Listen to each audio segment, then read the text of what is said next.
it's those Utah sisters, and in this video, we are explaining the game Spoons. This is literally one of my all-time favorite games to play with my class. I hope it's one of yours too. Here's how it works. Before starting, you need plastic spoons for every group, and they'll need one less spoon than people in their group. So depending on how many groups you have, figure out how many plastic spoons you need. You can reuse these spoons. It can just be one set through the whole year. Super easy. And then you're going to need a deck of content cards. You're going to want to right click on this, open that in a new tab. When you do that, it's going to open like a read-only version because we did not create this in Microsoft Word or whatever it pulls up, Google Docs, any of that. You're going to want to click download right here in the corner. And then it's going to download it to Word. This is the actual Word like desktop version, and it will allow you to edit it. So you can type your content here. You're going to need a lot more than 8 cards. We just give you one and then just copy and paste this over and over, however many cards you need. Reminder, in a standard deck of cards, there's 52, so try to get close to 50 would be my recommendation for most grades. But there you go. Okay, so prior to starting, you're going to go type your content in there. Then, how you actually play the game is you divide your class in groups. I do like 5 to 6 students. They'll need a set of spoons, but one less spoon than members in their group, similar to musical chairs if you've ever played that. And then have the group sit in a circle with the spoons arranged in a circle in the middle of them, like equidistant from everybody. So everyone could reach equally to the set of spoons. Okay, to start the game, you're going to deal 4 cards to everyone. You're going to determine who's going to be the draw person.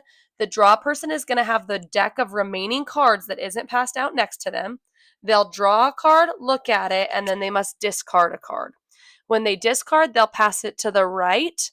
The person sitting to the right of them will pick up that card, look at their new 5 cards, and discard again to the right.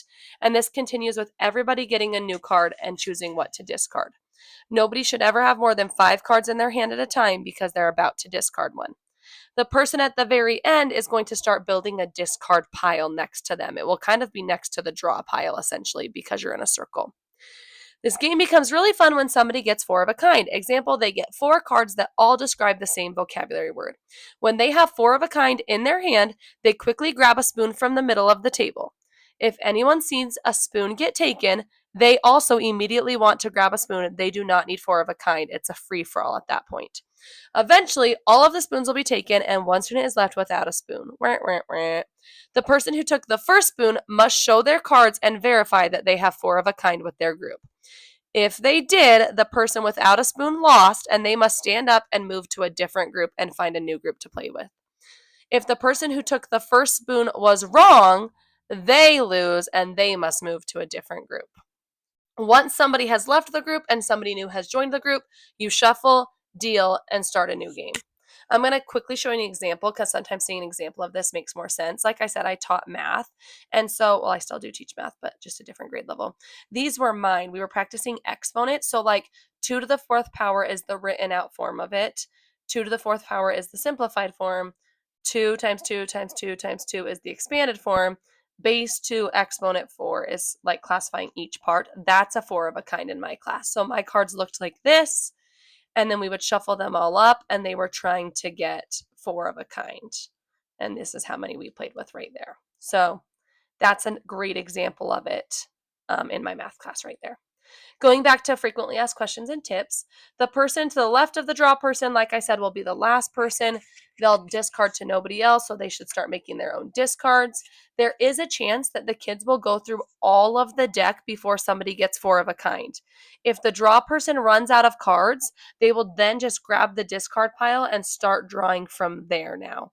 So there's a chance that kids were all trying to grab the same thing at the beginning or something, and they'll just use the discards now and go back through the deck. Okay, then next tip, students need to be discarding face down and not directly handing it to the person next to them. The reason for this being is kids will eventually, like, there might be a little pile up. One kid might be a little slower processing than the rest of the group, and that kid would have like 10 cards in their hand while everyone else only has 3, and that kind of defeats the purpose of the game. So if someone's a little slower, it's okay. There will just be a small pile that's building up next to them. They'll pick a card and discard a card, and as long as they never have more than 5 in their hand, they're totally fine. So there you go. If you decide to give this a try in your classroom, please be sure to tag us at those Utah sisters. I hope you have a blast.